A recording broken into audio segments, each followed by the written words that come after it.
Lula's Brew by Elizabeth O. Dulemba.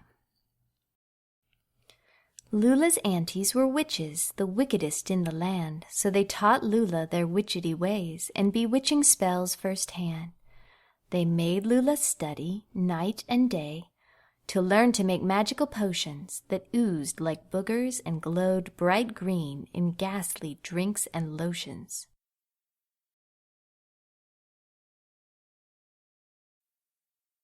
But Lula didn't like to fly on a broom or practice magical spells. She wanted to brew up tasty dishes with pleasing aromas and smells.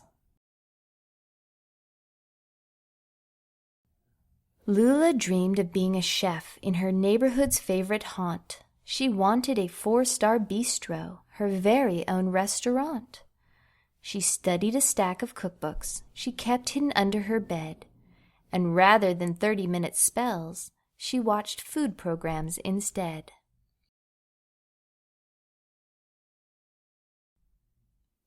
"Lula, your potions don't work," screeched Zelda, Tippy, and Dink. "Try it again, you'll get one right. Eventually, we think."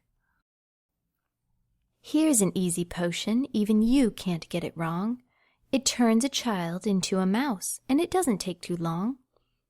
You'll need frog eyes and lizard tails, those are easy to find, mouse toes and broken snails, and a mole from a bat's behind." Lula pretended to add the ingredients, just like her aunties said, but when they turned the other way, she added what she liked instead. When Lula finished her potion, it steamed with a yummy perfume. "It smells too good," the aunties cried. "Lula, go to your room." But Tippy took a tiny sip and suddenly understood.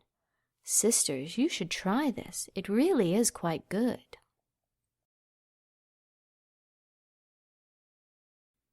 Meanwhile, the steam snaked up the chimney and floated through the town.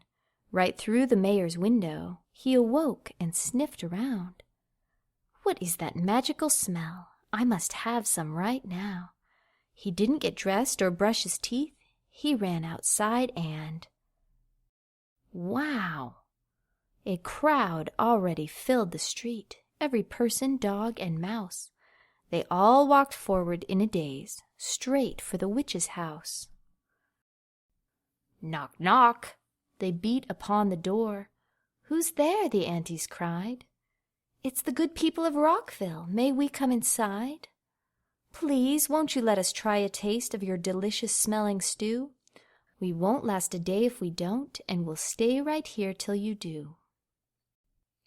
"Sisters," Tippy smiled, "I think we've cast a spell, and if they won't last a single day, I think we cast it well." The aunties dished up Lula's brew as people slurped like hogs. Yum they oohed, and they cooed, and grinned like happy frogs.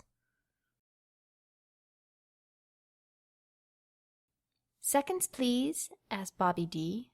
Zelda answered with a smirk. "I'll give you more if you sweep the floor." Bobby got right to work. The mayor begged, "I'd like more too." Dink said, "Obey my wishes." Of course, the mayor widely grinned and started scrubbing dishes.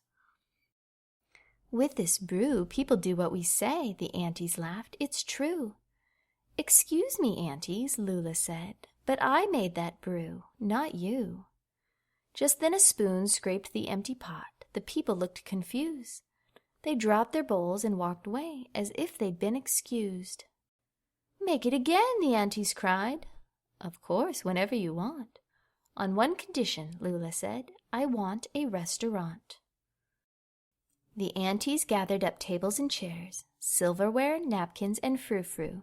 They set them all around the house, while Lula planned out the menu.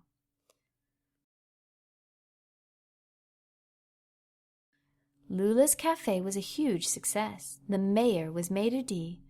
Reviewers gave Lula the highest honors and her own cooking show on TV. Her dishes were so mesmerizing, she was featured in Gourmand magazine. They coined a term just for Lula, magical fusion cuisine. Others tried hard to match Lula's style, but her secrets eluded them all. For along with being a famous chef, she was a bit of a witch after all.